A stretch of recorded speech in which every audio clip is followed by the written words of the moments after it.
Money is his own university. La vie est un choix. Quel est votre choix? La pauvreté ou la richesse? Ici, le choix est vite fait et connu.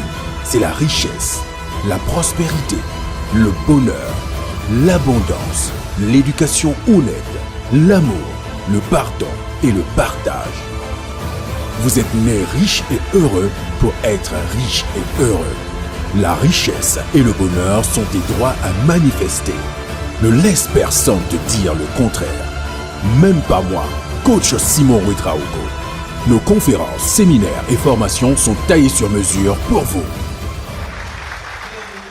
Bonjour mesdames et messieurs, bienvenue sur cette chaîne YouTube. Ça fait quand même 10 mois que je n'ai pas fait une vidéo sur cette chaîne. Pourquoi? Parce que j'ai décidé de faire une pause en matière de vidéo ici. Pour dire que, supposons que je fasse une pause et voir que est-ce que si je ne fais plus de vidéos, la chaîne va continuer de vivre. Et merci beaucoup à vous parce qu'en 10 mois, nous avons fait 55 000 abonnés sans faire une vidéo sur cette page YouTube. Je n'ai pas fait une vidéo, seuls les petits reportages que je balance souvent. Et imaginez-vous une page qui n'a pas fait une vidéo pendant 10 mois sur cette chaîne YouTube. Et tenez-vous bien, nous avons fait 55 000 abonnés. Cela veut dire que le contenu déjà disponible est largement suffisant pour traverser les siècles. Et c'est ça mon objectif. Bienvenue sur cette chaîne YouTube où je vous donne des informations substantielles. Aujourd'hui, après 10 mois, nous reprenons avec une autre énergie. Et si je suis arrêté ici aujourd'hui, c'est pour vous dire, waouh, la différence va commencer. Nous allons nous lever et nous allons créer cette différence. Et la suite même de la différence, puisqu'on avait commencé même la création de la différence sur cette chaîne. Et c'est une des chaînes YouTube les plus vivantes. Merci à vous. Donc, moi, le thème d'aujourd'hui, c'est tout simplement faisons la différence. Je me rappelle bien que Steve Jobs, quand il voulait lancer Apple, il est parti débaucher un des plus grands marketeurs de l'époque aux États-Unis qui s'appelle John Cooley. Voici la question qu'il a posée à John Cooley. Il a dit, vas-tu continuer à vendre de l'eau sucrée ou bien tu vas venir changer le monde avec moi, Steve Jobs? Et après quelques minutes de réflexion, et pour votre information, John Cooley était le directeur marketing et commercial de Coca-Cola à l'époque. Voici, et Steve Jobs voulait vraiment John Cooley pour pouvoir étaler la technologie, la vision. Et il a demandé à John Cooley, tu vas continuer à vendre de l'eau glacée et de l'eau sucrée ou bien tu veux venir changer le monde avec moi? Et John Cooley a décidé de rejoindre Apple. C'est ainsi qu'avec également les stratégies marketing, vous connaissez Apple aujourd'hui. C'est pour vous dire que l'absence des produits qui construisent le cerveau, l'absence des produits qui amènent les gens à élever leur esprit, a conduit les marketeurs à vendre des maladies. Donc c'est pourquoi moi je paraphrase avec la phrase de John Cooley en vous demandant, allez-vous me rejoindre Coach Simon Ouedraogo pour que nous vendons ensemble le succès à l'Afrique afin que l'Afrique regagne sa dignité, ou bien vous allez continuer de déployer votre talent en poussant la jeunesse africaine à consommer tout ça. Si je dis tout ça, combien de millions de caisses de bière sont vendues en Afrique? Combien de tonnes de drogue sont vendues en Afrique? Combien de boissons énergisantes mal conçues, responsables ou cause de tous les cancers et surtout des insuffisances rénales sont vendues en Afrique? Combien de produits cancérigènes sont fabriqués à coût de milliards et vendus par des gens qui ont des doctorats en marketing? Pourquoi? Parce que jusque-là, le marché de la connaissance reste vraiment fermé en Afrique. Donc c'est pourquoi moi je vous appelle dans cette vidéo à ce qu'on soit vraiment les créateurs de cette différence. Et pour faire la différence, je vais vous montrer également 3 choses. Que si un être humain n'a pas eu ces 3 choses dans sa vie, vous n'allez jamais connaître son vrai caractère. Et si toi-même tu n'as pas ces 3 choses, je t'informe que ta femme ne te connaît pas d'abord. Ta mère même ne te connaît pas. Aucune personne ne te connaît. Je vais vous citer ces 3 valeurs. Et si tu n'as pas ça, je suis désolé. Toi-même tu ne te connais pas d'abord. Si tu n'as pas ces 3 valeurs, personne ne te connaît. Et si je cite ces 3 valeurs, c'est à partir de là qu'on va commencer. La première chose, que si tu n'en as pas encore eu, et si un être humain au cours de sa vie n'a pas eu ça, on ne peut pas le connaître, c'est d'abord le pouvoir. Et je crois que c'est le 16e président, ou c'est Abraham Lincoln, a dit: If you want to test a man's power, man's character, give him a power. Abraham Lincoln. If you want to test a man's character, give him a power. Si tu veux tester le vrai caractère d'un être humain, donne-lui le pouvoir. La question que je vous pose, est-ce que vous avez le pouvoir? C'est-à-dire, est-ce que vous êtes président? Est-ce que vous êtes nommé directeur? Mais sans le pouvoir, on ne va jamais savoir qui tu es. Si tu aimes marcher sur les faibles ou pas. Sans le pouvoir, on ne va jamais savoir si toi, tu es quelqu'un de juste ou pas. Il faut que tu accèdes souvent à la magistrature suprême. Pourquoi on cherche ton cœur là, c'est quel type de cœur? Tu es pour les faibles ou bien tu écrases les faibles? Donc, dans tous les cas, tant qu'on ne t'a pas nommé chef, président, directeur, si on ne t'a pas donné un petit pouvoir, on ne va jamais savoir qui tu es. Deuxième chose, que si tu n'as pas ça, on ne peut jamais savoir qui tu es, c'est l'argent. Si tu n'as jamais eu beaucoup d'argent, personne ne saura qui tu es. Ton caractère restera vraiment comme ça. Parce que c'est quand tu commences à avoir 1 milliard, 2 milliards, qu'on va savoir qui tu es. Qu'est-ce que tu es capable de prendre ton argent pour faire? Si tu n'as jamais eu 20 millions, 30 millions, vraiment tout ce que tu es restera vraiment, je dirais, inhibé, en hibernation en toi jusqu'à ta mort. Parce qu'on ne va jamais savoir qui tu es vraiment. Nous, on a vu des gens qui ont eu beaucoup d'argent en Afrique. Les premiers réflexes, c'est de construire des bars. On a vu des gens qui ont eu des millions en Afrique. Les premiers réflexes, c'est de commercialiser la drogue à des jeunes, à des élèves et à des lycéens. On a vu des gens qui ont eu des milliards en Afrique et les premiers réflexes, c'est d'aller fabriquer des boissons cancérigènes, responsables de tous les cancers et tous les insuffisances rénales. Il y a des gens qui ont fait ça avec l'argent. Parce que sans argent, on ne peut pas faire ça. On a vu des gens qui ont eu de l'argent, ils ont décidé de financer des terroristes. Il y a des gens qui ont eu beaucoup d'argent et leur premier réflexe, c'est de financer des guerres. Il y a des gens qui ont eu beaucoup d'argent et tout ce qu'ils ont pu faire avec leur argent, c'est d'aller fabriquer de la nourriture responsable de toutes les maladies, des cancers. Mais sans l'argent, on ne peut pas faire ça. Il y a des gens aussi, quand ils ont eu leur argent, leur premier réflexe, c'est de construire des hôpitaux. Il y a des gens, quand ils ont eu leur argent, leur premier réflexe, c'est d'aider les gens à briller. Il y a des gens, quand ils ont eu leur argent, leur premier réflexe, c'est de construire des usines, c'est d'ouvrir des imprimeries. En tout cas, nous aussi, on a décidé, avec le peu qu'on a pour le moment, de concevoir des produits élévateurs de l'esprit humain, concevoir des produits élévateurs de la pensée humaine. Et je pense qu'après avoir suivi cette vidéo, vous allez vous ranger et faire partie de cette différence. Parce que je n'ai pas envie de parler de compétition, mais j'ai envie de parler de différence making. C'est à vous de voir. Souvenez-vous que Steve Jobs a demandé à John Cooley: tu vas continuer ta vie à vendre de l'eau sucrée ou bien tu vas me rejoindre pour changer le monde? À vous de voir. Quelle différence voulez-vous faire? Et je vais encore vous donner le troisième qui est, j'ai parlé de l'argent, j'ai parlé du pouvoir, et le troisième c'est le savoir, la sagesse, la connaissance. En fait, toi tu es un voleur, tu ne connais rien, personne ne saura qui tu es. Vous savez, il y a des gens qui ont eu la chance d'aller étudier en Israël. Il y a des gens qui ont eu la chance d'aller faire 20 ans dans des grandes universités africaines et américaines. Il y a des gens même en Afrique, ils ont fait Harvard, s'il vous plaît. De retour en Afrique, qu'est-ce qu'ils ont décidé de faire? D'abrutir, de donner des stratégies abrutissantes, de devenir des conseillers des présidents pourris, afin qu'aucun Africain ne sorte vivant. Si tu n'as pas le savoir, tu ne peux pas tuer une génération. Sans la connaissance, tu ne peux pas étaler des stratégies machiavéliques négatives. Je précise, parce que Machiavel, lorsque tu lis, Machiavel n'est pas un sorcier en tant que tel, mais il présente les deux cas.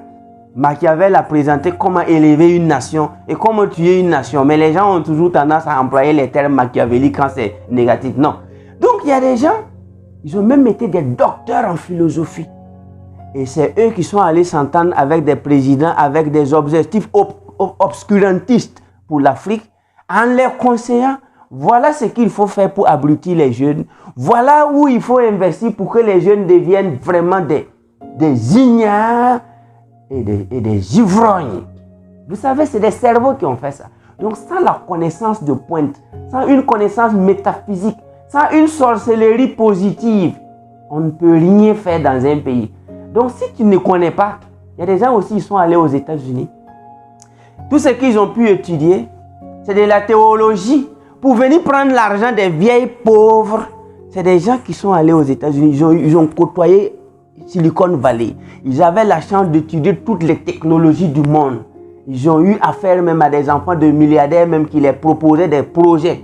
Les gars, il a décidé d'étudier le paradis pour venir vous promettre le paradis en Afrique.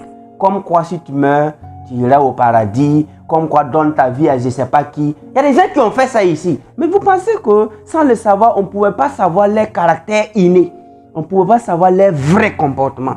Et donc, si tu veux connaître le vrai comportement, moi, j'ai eu la chance depuis 2010 de découvrir la métaphysique, la science de la haute sorcellerie positive. Et on ne peut pas gravir des échelons de la sorcellerie positive sans toucher des chapitres de la sorcellerie négative. Moi, j'en ai touché. Et j'ai eu la compassion que ma mère m'a inculquée. Ma mère, elle est sage-femme, je dirais, accoucheuse. Elle a passé sa vie à aider, à sauver des milliers de femmes en Côte d'Ivoire, à n'importe quelle heure de la nuit. Ils sont venus réveiller ma mère, qui est une femme en brousse. Souvent, elle-même, elle marche sur des serpents. Parce que nous étions dans une forêt, je peux le dire ainsi. Ma maman se levait à n'importe quelle heure pour aller sauver une femme qui est en train de perdre la vie à la maison parce que ce n'était pas des maternités. Elle a passé sa vie à faire ça devant moi. Donc chaque jour, on venait réveiller ma femme, ma maman, la femme de telle personne en train d'accoucher. Et les bébés, on les amenait en dizaines, pour ne même pas dire en vingtaine chez nous. Que mon bébé veut mourir. Ma maman prend, elle rentre dans la brousse, elle soigne. Moi, j'ai grandi là-bas. Donc la compassion, je la dois à ma mère. La pitié pour l'être humain, moi, je dois ça à ma maman. C'est ma maman qui m'a inculqué. Et moi, je ne vais jamais faire business avec un pauvre. Je ne veux jamais faire business avec des gens qui n'ont pas le savoir. C'est pourquoi je me suis dit, il faut que j'écrive un livre. Il faut que j'élève l'esprit des gens. Pour que si moi, je dois prendre l'argent sur quelqu'un, que ce soit sur une personne qui est intelligente, que ce soit sur une personne qui est capable de faire tout pour protéger ses enfants. Je veux de l'argent venant de la poche de quelqu'un qui est conscient. Je veux de l'argent venant de la poche de quelqu'un qui est intelligent. C'est mon combat et sera mon combat. C'est pourquoi vous voyez tous ces livres-là. C'est pourquoi moi j'ai décidé de vendre ce qui aide l'être humain à gravir des échelons. Mais il y a des gens qui n'ont pas eu ça. Je rends grâce et je m'agenouille pour dire merci à ma maman. J'ai vu ma mère sauver des vies. Et quand j'ai décidé d'embrasser la métaphysique, j'ai vu comment également on peut abrutir une nation. J'ai vu comment on peut se faire des milliards au milieu des gens qui ne lisent pas. J'ai vu comment on peut se faire beaucoup d'argent au milieu des gens qui ont décidé de gaspiller leur vie. J'ai vu tous ces milliards passer devant moi. J'ai vu toutes ces possibilités de m'enrichir. Et je me suis dit, je préfère mourir dans la pauvreté que de faire business avec des ivrognes. Je préfère mourir dans la pauvreté que de faire business devant des gens qui sont capables de laisser leurs enfants mourir. Je veux faire des affaires avec des intellectuels, avec des sages. C'est pourquoi j'ai codé tout pour mettre dans ce livre. C'est pourquoi je vous ai dit que le troisième, c'est le savoir. Celui qui n'est pas intelligent, tu ne vas jamais savoir qui il est. Il y a des gens qui n'ont aucune pitié, qui n'éprouvent aucune pitié. Ils ont lu tous les grands livres du monde. Mais ils ont décidé de rire avec des pauvres. Ils ont décidé de danser avec des pauvres, tout en sachant qu'ils sont en train de cramer leur vie et la vie de leurs enfants. Moi, je suis méchant devant un pauvre. Je suis prêt à l'aider à devenir riche. Et s'il n'est pas partant, qu'il aille se faire foutre en enfer terrestre et enfer au-delà. Moi, quand je vois quelqu'un qui vit dans la pauvreté, la seule phrase que je prononce devant lui, tu peux réussir. Tu n'es pas né pour ça. Viens avec moi. Apprends ça, apprends ça. Mais il y a des gens, ils sont heureux quand tu es pauvre. Il y a des gens qui sont heureux quand tu es incapable d'éduquer ton enfant. Il y a des gens qui sont heureux quand tu bats ta femme. Il y a des gens qui sont heureux quand tu décides de foutre ta vie en l'air. En tout cas, c'est pourquoi je parle de difference making. Nous allons en fait créer deux types de jeunesse et deux types d'individus en Afrique. Ceux-là qui ont décidé d'investir sur l'élévation de l'esprit humain. Et ceux-là aussi qui ont décidé d'abrutir les gens. Chacun fait son boulot. Et on va voir à la fin du compte qui va gagner. Et moi, j'aimerais vraiment que vous qui êtes en train de suivre cette vidéo, rejoignez-nous dans le business. Oui, je prononce le mot business parce que tout est en vente. Moi, j'ai vu des véhicules de luxe où ils ont peint les photos des cigarettes. Moi, j'ai vu des véhicules de luxe où c'est l'alcool. C'est pas mal, c'est le business. J'ai vu des préservatifs, ils ont payé des jolies voitures. J'ai vu des produits cancérigènes où les gens ont des milliards pour faire la publicité. Tout est en vente. Nous aussi, on a décidé de vendre des livres, de vendre la connaissance, de vendre la sagesse. Donc, vous pouvez calculer les milliards que nous allons engranger en vendant la sagesse. Oui, la sagesse est en vente. L'imbécilité est en vente. L'ignorance est en vente. La connaissance est en vente. Les maladies sont en vente. La santé est en vente. Et si quelqu'un t'a menti, qu'il y a quelque chose qu'on donne gratuitement, quelqu'un qui a un cancer qui est couché, pose-lui la question. Il a payé son cancer de façon inconsciente. Il a acheté ça. Pendant 10 ans, il payait ça. Quelqu'un qui est en très bonne santé à l'âge de 65 ans a payé sa santé de façon directe ou indirecte. Et généralement, c'est de façon directe. Je vais vous conduire dans mon bureau pour développer une autre partie en vous laissant également faire des calculs. Prenez votre calculatrice et calculez. Selon vous, ça nous a coûté combien de dizaines de millions? Oui, je préfère mettre des milliards. Et ça, ce n'est que 12 000 exemplaires, s'il vous plaît. Ce n'est que 12 000 exemplaires. Pour le moment, on a commandé des millions d'exemplaires. La deuxième vague, ça fait 240 000 exemplaires. Il faut noter que dans ce film-là, chaque livre nous coûte minimum au bas mot $10 pour la fabrication, le transport jusqu'en Afrique et au Burkina Faso. Il faut multiplier 240 000 fois 10. Ça fait 2 400 000 $. L'homme qui est devant vous en train de vous parler va mettre minimum 2 400 000 $ dans la fabrication des livres en Afrique. Pour la toute première fois que j'ai décidé de mettre des milliards dans l'industrie de la connaissance, c'est parce que c'est ce déséquilibre qui a créé tous ces désordres en Afrique. Le fait que nous n'avons pas de statistiques vérifiables que tout Africain a déjà misé minimum 5 millions dans son éducation personnelle avant 25 ans. Lorsque vous partez aux États-Unis, vous prenez la population américaine de façon aléatoire. N'importe quel Américain de 25 ans a déjà misé minimum 30 000 $. De façon directe, subventionnée, non subventionnée, je m'en fous, dans son éducation. 30 000 $, c'est combien? C'est minimum 16 millions. Donc tu prends un Américain à New York, partout, de façon indirecte ou directe, de façon subventionnée ou je ne sais pas quoi. Ils ont déjà gaspillé ou investi 30 000 $ en lui. Tu viens ici en Afrique, tu prends des jeunes, pour des vieux de 50 ans, tu prends une population de personnes de 50 ans, 1 million que tu décides d'étudier, tu vas voir qu'il n'y a même pas 5 qui ont déjà mis 5 millions dans leur éducation avant d'avoir 50 ans. Faites vos calculs vous-même tout de suite. Vous qui êtes en train de suivre cette vidéo, prends un bic et une feuille blanche, calcule les conférences, les livres que tu as dans ta maison, ta scolarité. Il faut faire la sommation, voici ça va atteindre 5 millions. Donc voilà le problème. Faites les calculs s'il vous plaît. Prends une feuille blanche et un bic bleu, les conférences que tu as participé. Estime ta bibliothèque, s'il y en a même d'ailleurs. Il faut estimer tous les livres. Il faut estimer les séminaires que tu as suivis, les conférences que tu as suivies. Estime tout. Si ça vaut 5 millions, je suis la bonne voie. Mais moi, j'en ai rencontré des milliers de personnes qui m'ont avoué publiquement qu'en tout cas, n'eût été cette suggestion et ils n'ont jamais mis plus de 2 millions dans leur vie, jusqu'à fonder leur famille, jusqu'à ce que madame même arrête d'accoucher. Tout ce qu'ils ont mis dans leur vie là, en matière de connaissances, ça ne dépasse même pas 200 000. D'autres même, c'est des bourses, école de 2000, après, c'est tout. Mais Alain, comment voulez-vous qu'on puisse compétir avec le chinois, le japonais, l'américain, l'indien, le français, l'anglais, où tout le monde a misé minimum 10 millions dans son éducation avant 18 ans? Voici le bas blessé. Ce n'est pas les infrastructures, ce n'est pas les maisons, ce n'est pas les grandes routes.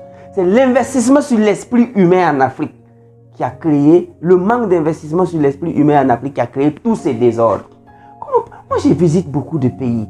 Je vous jure que si on te donne 1000 milliards de dollars dans ton compte, d'aller créer une rébellion en Amérique et faire que les Américains vont se mettre à se tirer dessus, je peux te dire que tu vas échouer. Tu vas échouer parce que tu vas échouer en un mot. Mais j'ai vu des rébellions qui ont été créées avec 1 milliard de francs CFA et ça a causé minimum 1000 morts. Moi, j'ai décidé d'étudier certaines guerres en Afrique et les financements.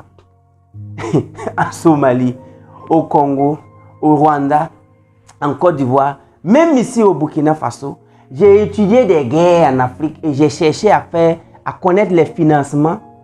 Je vous jure, il n'y a jamais eu aucune guerre en Afrique n'a été financé avec 1 milliard de dollars. Toutes les guerres qui ont eu lieu sur le sol africain jusqu'à aujourd'hui, le budget est toujours inférieur à 1 milliard de dollars. C'est 1 milliard de dollars, ça fait 500 milliards. Je vous jure qu'il y a des guerres que moi j'ai vues, qui ont causé des dizaines de milliers de morts en un rien de temps, avec 100 millions de dollars de financement. Avec 200 millions de dollars de financement.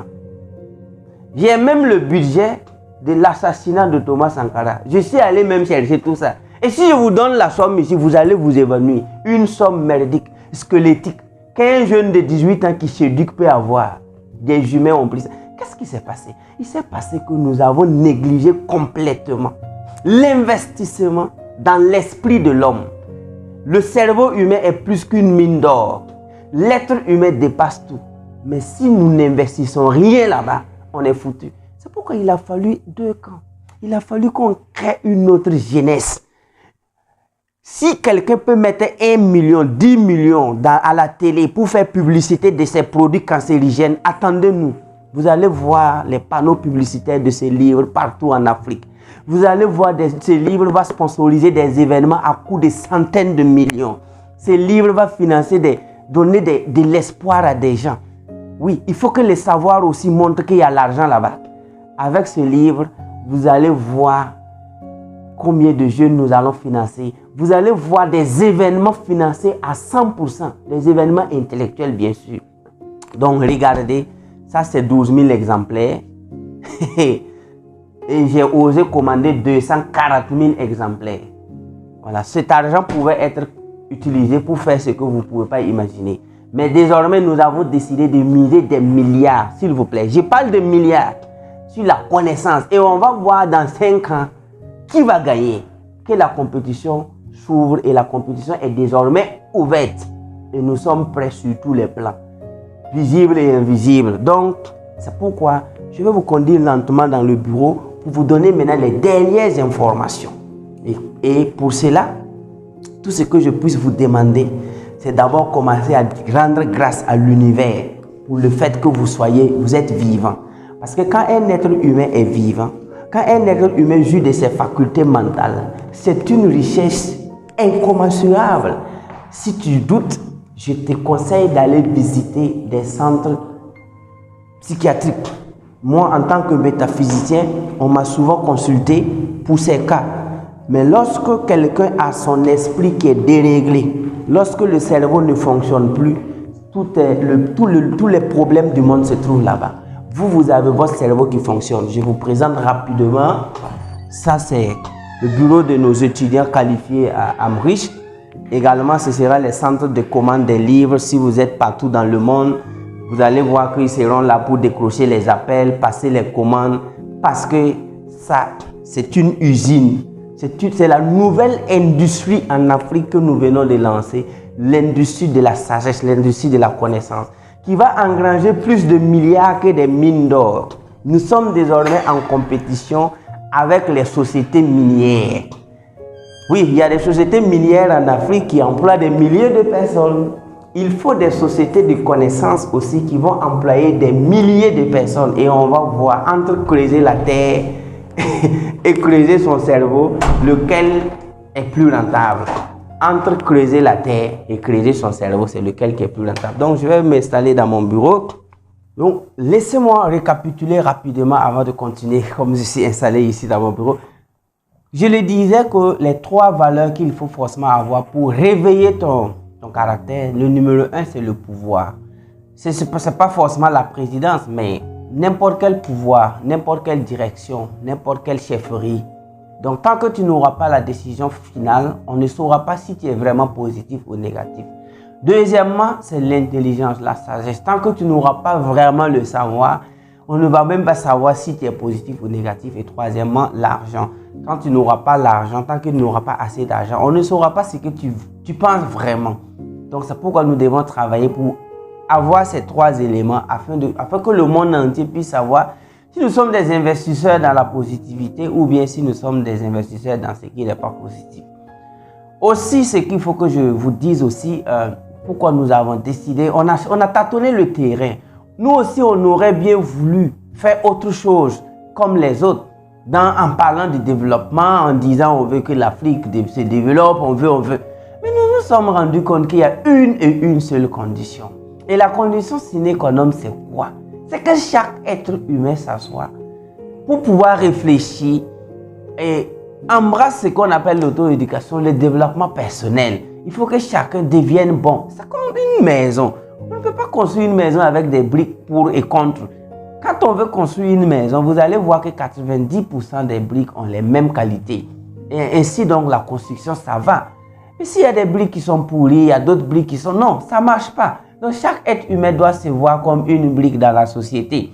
Si toi, tu n'es pas vraiment à la pointe de ta possibilité, si tu n'exhumes pas tes potentialités, tu constitues un danger de près ou de loin à la construction d'une société meilleure. Et pour que chaque personne soit vraiment de qualité comme une brique, il va falloir que chacun s'investisse dans le savoir.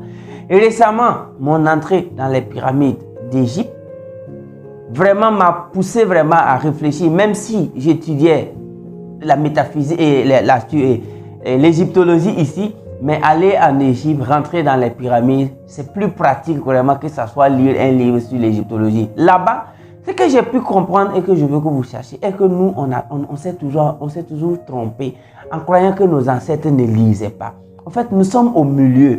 Et lorsqu'on pense à 100 ans passés, 200 ans passés, 300 ans passés, on va rester à croire que nos parents, nos grands-parents ne savaient pas lire et écrire. Mais remontez le temps, allez-y penser à 3000 ans avant Jésus-Christ, 2000 ans avant Jésus-Christ, tu vas te rendre compte que tu viens d'une lignée. Si on va remonter, je dirais, ton arbre généalogique, on va aller s'en rendre compte que ton arrière-grand-père était peut-être un prêtre auprès des pharaons, lisait et écrivait. Donc, la lecture, la constitution d'une bibliothèque personnelle est non négociable dans la construction d'un être humain. Il faut aller dans les pyramides pour voir les papyrus, il faut aller dans les pyramides pour voir les tout premiers livres, pour se rendre compte que chaque être humain, que tu sois africain ou pas, tes arrière-grands-parents ont commencé par la lecture, le savoir. C'est pourquoi si aujourd'hui des gens ont le malin plaisir même de dire que j'aime pas lire, on ne peut pas construire une société avec des gens qui ne veulent pas s'asseoir pour apprendre. C'est pourquoi vous êtes interpellés. Si nous voulons vraiment réussir, il va falloir que chacun fasse cet effort. Et je vais vous donner des statistiques. Et pour vous dire que tant que nous les Africains, on ne va pas vraiment mettre pause sur certaines choses et embrasser le côté vraiment constitution de bibliothèque personnelle, lire, ça ne va pas marcher. Et je profite dans cette vidéo, saluer encore une fois, parce que c'est le reportage que j'ai mis sur YouTube, mais je profite de vous saluer tous ceux qui se sont mobilisés, 6000 personnes dans un stade pour le lancement d'un livre, honnêtement dit et sincèrement dit, c'est du jamais vu dans le continent, c'est du jamais vu en Afrique. Et on l'a fait. Comme j'aime le dire, le jamais vu et le jamais fait seront maintenant vus et faits. Et réunir 6000 cerveaux pour faire la dédicace d'un livre dans un stade, c'est bon. C'est le point de départ vraiment d'une Afrique de science, d'une Afrique des gens qui savent. Et j'ajoute que le petit livre, le Little Red Book de Mao Zedong, ça fait 800 millions d'exemplaires vendus, s'il vous plaît. Moi, depuis que je suis né, c'est pas longtemps en tout cas, je suis en Afrique. Je n'ai jamais entendu qu'un Africain a écrit un livre et vendre 1 million d'exemplaires en un an. Je n'ai pas encore entendu ça. En tout cas, je salue Wole Soyinka qui a été prix Nobel de la littérature. C'est un Nigérien. Il est au Nigeria. Mais ce n'est pas nous les Africains qui avons consommé ça de façon locale. Mais tant que, je dis bien tant que, un Burkinabé ne va pas écrire un livre et vendre à 500 000 exemplaires, 200 000, 1 million d'exemplaires au Burkina, tant qu'un Ivoirien ne va pas écrire un livre en Côte d'Ivoire, au bout de 2 ans, il va vendre 1 million d'exemplaires de ce livre à des Ivoiriens qui vont payer, lire et aimer. Tant qu'un Sénégalais ne le fera pas, tant qu'un Congolais ne le fera pas, en un mot, tant qu'un Africain n'écrira pas un livre, vendre 1 million d'exemplaires dans son pays, je suis désolé, tous les katas, toutes les conférences, toutes les tentatives de GV, on veut se réussir là. Dieu est là, il se moque de nous. Même Satan rit. Même les petits démons savent que nous, on n'est pas sérieux. Les petits anges, tout le monde, même les marguerits savent que c'est de la pure comédie. Parce qu'on ne pourra jamais franchir la barre du développement sérieux sans passer par cette pilule qu'il faut avaler. Parce que, je vais vous dire, how to win a friend. How to win friends and influence people. Comment se faire des amis comment se faire des amis de Dale Carnegie. Alors, en 1953, on fait 16 millions d'exemplaires vendus. 16 millions d'exemplaires vendus. Dans les années 53, comment voulez-vous que l'Amérique ne nous piétine pas s'il a envie? Comment voulez-vous que l'Amérique n'aide pas le monde s'il a envie? Ça dépend de ses humeurs. Si l'Amérique est contente, elle fait la guerre où elle veut. Si elle est contente, elle va développer qui elle veut. Et pour contrecarrer ça, il faut que nous aussi on s'élève, on devient des chercheurs. On lise. Je ne parle pas d'école. On lise. Mais là on est assis. Mao Zedong, 800 millions d'exemplaires vendus de Little Red Book. Harry Potter, tome 1, 120 millions d'exemplaires vendus. Harry Potter, l'école des sorciers, vous connaissez bien. Harry Potter, tome 1, tome 2, si vous allez cumuler même les différents tomes de Harry Potter vendus en Angleterre et partout dans le monde, en Afrique, ici, prenez la Côte d'Ivoire, le Burkina, le Ghana, le Bénin, le Sénégal. Combien de personnes ont Harry Potter ce jeu? Peut-être même ça dépasse même pas 1000 personnes par pays.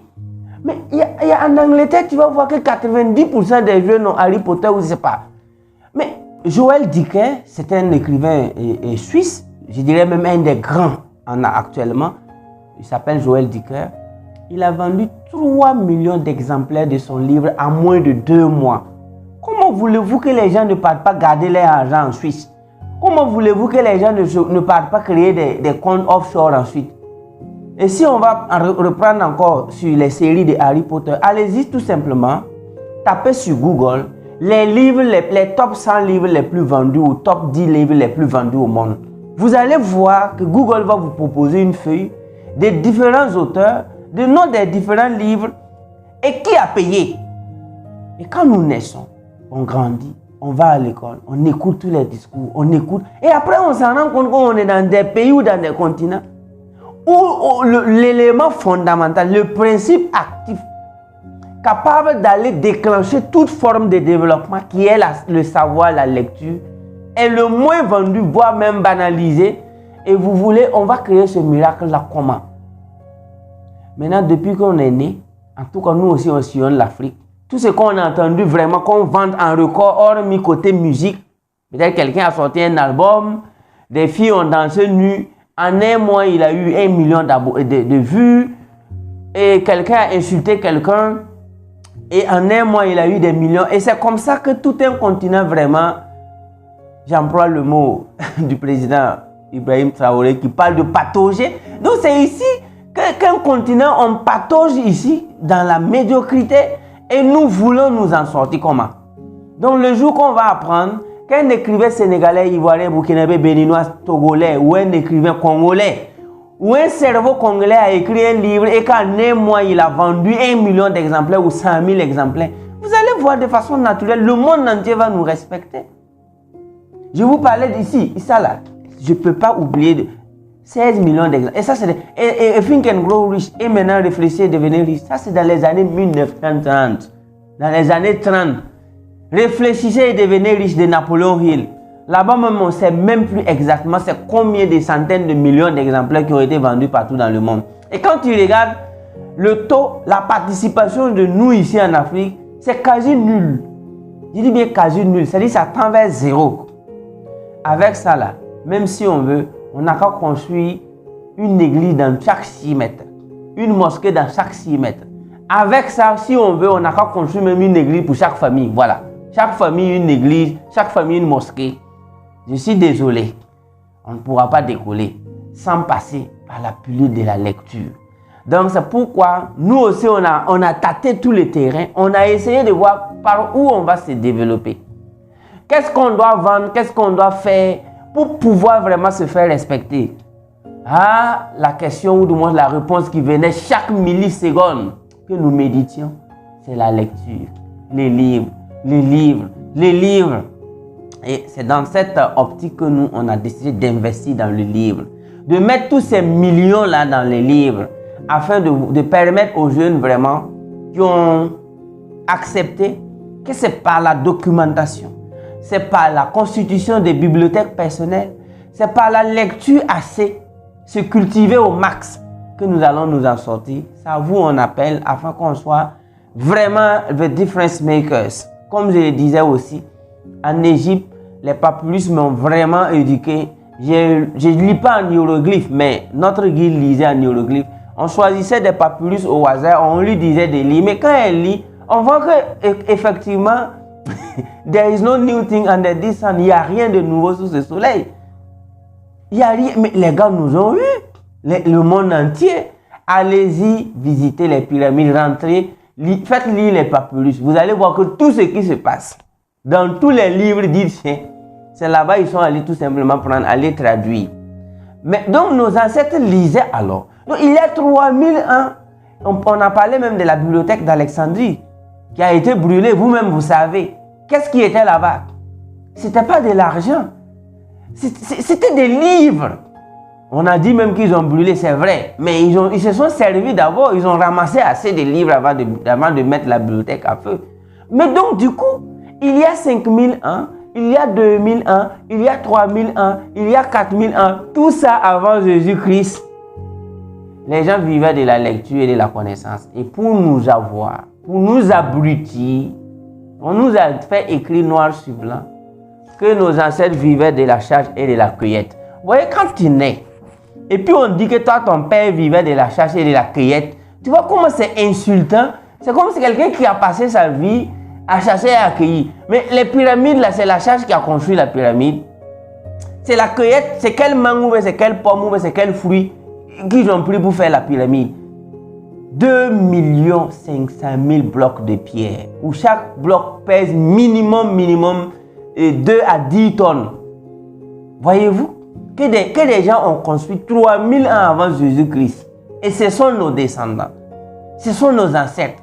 Et on nous a dit qu'ils vivaient de la charge et de la cueillette. Ils vivaient de la lecture et de la lecture. Si tu écris noir sur blanc, que ton grand-père vivait de la lecture et de la lecture, c'est fini. Toi, tu te désolidarises de la médiocrité. Tu arrêtes maintenant de t'associer avec tout ce qui est médiocre. Et c'est ce que nous avons compris. Mais cette compréhension n'était pas vraiment, je dirais, pieuse. Mais depuis mon entrée dans les pyramides de Gizeh, Khéops, depuis mon téléchargement de l'énergie, j'ai renforcé vraiment cette, je dirais, foi qui est devenue une foi pieuse que quoi. Nos ancêtres ne vivaient pas de la chasse et de la cueillette. Nos ancêtres vivaient de la lecture, de la connaissance, de la recherche. Nos ancêtres ont écrit sur des pierres, des papyrus. Et moi, honnêtement dit, c'est la démonstration quand je voulais acheter les papyrus, qu'ils ont pris le feu. Honnêtement dit, c'est cette année j'ai compris que le papyrus c'est une plante. Hein, donc ils sont, qui grandit ou du moins qui pousse au bord du Nil. Ils ont pris la plante et ils ont taillé, enlevé l'eau et ils ont fait le papyrus. Et papyrus comme le mot papier. Donc papier, papyrus. Et c'est sur les papyrus qu'ils écrivaient. On ne pouvait pas déchirer. Donc on écrit en couleur. 3000 ans. Donc papier, papyrus, comprenez ce que ça veut dire. Maintenant, il y a 3500 ans, des gens écrivaient sur des papyrus en forme de ce papier. On vient nous dire qu'ils vivaient de la chasse et de la cueillette. Si l'Afrique veut vraiment réussir, si la jeunesse africaine veut avancer, que chaque jeune Africain constitue sa bibliothèque personnelle dans sa chambre. Moi, ma première bibliothèque était un carton. En l'an 2010, ma bibliothèque était un carton que j'ai acheté à 50 francs. C'est notre boutiquier. Je suis allé chez Seydou, le boutiquier de notre quartier à Watinoma, Tangué. Tangué, secteur 23, Watinoma. Je suis allé dire à Seydou, le boutiquier, moi je veux ce carton. C'était un gros carton. Il m'a dit 150 francs. J'ai dit j'ai 50 francs. C'était en 2010, je faisais la classe de première. Il m'a dit de prendre le carton. J'ai pris le carton. Et si Seydou écoute cette vidéo ou quelqu'un qui écoute cette vidéo qui connaît Seydou, je lui donne 25 000 francs. Donc je vais l'offrir 25 000 francs cadeau. Je ne vais pas l'appeler, mais je ne sais pas où il est. Mais si vous suivez cette vidéo, vous connaissez Seydou, le boutiquier de notre quartier, Tangué secteur 23 à Tangué, Watinoma. Si vous le connaissez, qu'il vienne chercher 25 000 francs CFA cadeau, c'est le code Simon. Parce qu'il m'a vendu un carton de 150 francs à 50 francs. En 2010, j'étais élève de la classe de première. J'ai payé le carton pour faire ma première bibliothèque où je mettais mes livres. J'ai classé ça dans le gros carton. Quand je lis, je mets là-bas. Aujourd'hui, voici une particule de ma bibliothèque. J'ai la bibliothèque Imhotep Amrich qui va contenir 12 000 livres également là-bas. C'est une grande bibliothèque que j'ai construite à des coûts de millions. Et j'ai commencé avec une bibliothèque de 50 francs. Vous qui êtes en train de suivre cette vidéo, si un invertébré mental te ment qu'on ne peut pas lire un livre pour devenir grand, que la lecture s'est passée par là, il faut noter que c'est un terroriste financé directement par des terroristes afin qu'ils te terrorisent, ils te mentent. Oui, parce que le terrorisme, il y en a partout sur toutes les formes. Il y a des gens, ils vont donner de l'argent à des gens dans des bars pour qu'ils écrivent des messages pour mentir. Laisse-toi prendre par ces gens-là, tu vas voir ce qui va t'arriver après. Lui au moins, on le paye pour être bête. Mais, et toi, ne sois pas un idiot s'il te plaît. Parce que nos ancêtres ont écrit, nos ancêtres ont lu. Nous allons écrire, nous allons lire pour regagner notre dignité. C'est pourquoi on nous avait éloignés de tout ce qui est forme d'écriture et de bonnes lectures. Donc, moi j'ai commencé ma bibliothèque avec 50 francs CFA, mon carton. Aujourd'hui, je peux construire une bibliothèque de 10 millions de francs. Je peux construire une bibliothèque et j'ai déjà construit une bibliothèque que si j'évalue, c'est que combien ça m'a coûté, ça dépasse 10 millions. Mais j'ai commencé en 2010 en payant un carton et j'ai lu les livres, je mets là-bas. Quand je lis, je mets. Quand je lis, je mets. Jusqu'à ce que le carton soit plein.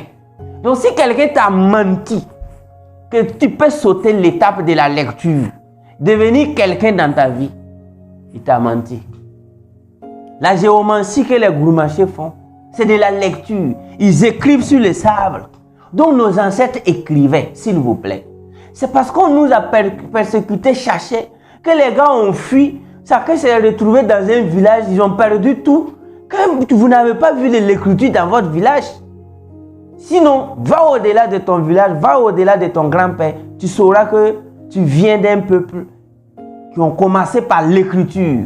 Donc l'écriture, c'est pas 2000 ans, c'est pas 3000 ans, c'est pas 5000 ans. L'écriture remonte à des milliers d'années, s'il vous plaît. C'est pourquoi nous avons décidé d'investir dans l'écriture pour corriger. Donc, quant aux ventes, observez bien le continent.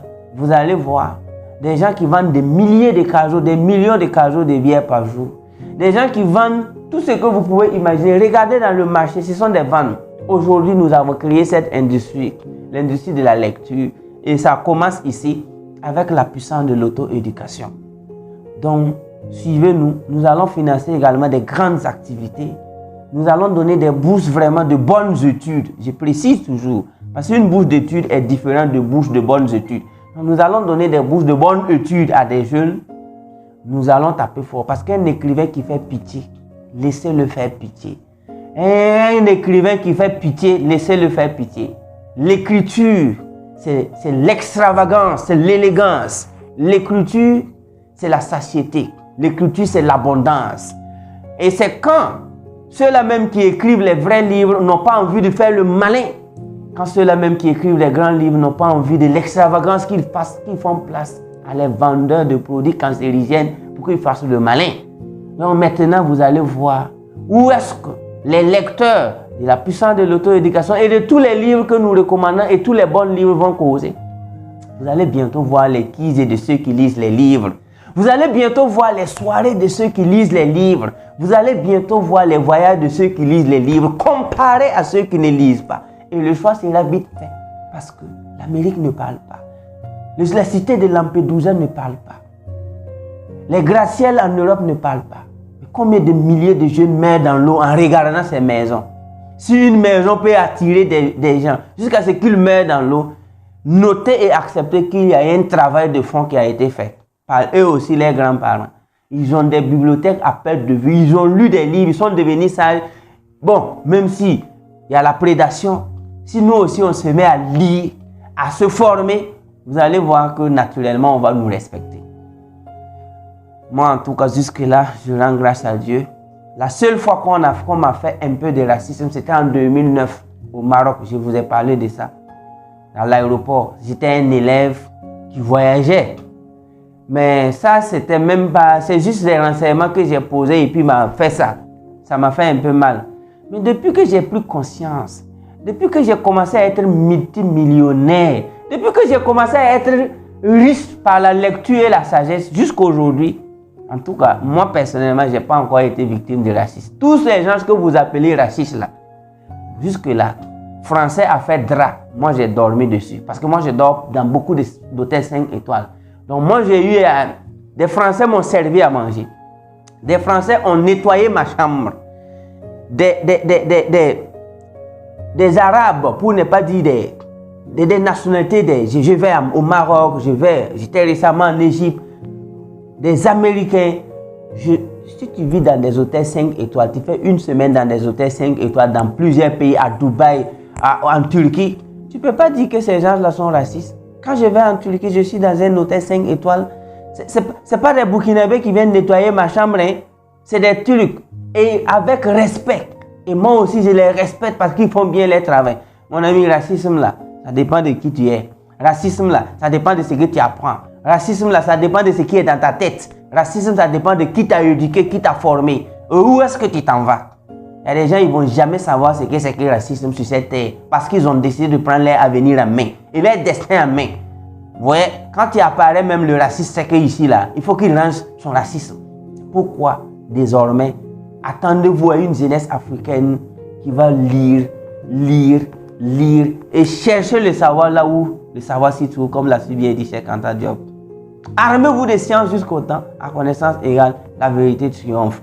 Nous commençons avec ce livre. Et ainsi avec assez de livres. Donc, pour ma part, je crois que depuis l'apparition de cette chaîne YouTube, combien de dizaines de livres je vous ai suggérés avant de venir écrire ces livres. Donc, vous avez eu à lire des grands livres qui ont connu des succès, des millions d'exemplaires avant que moi j'écrive ces livres.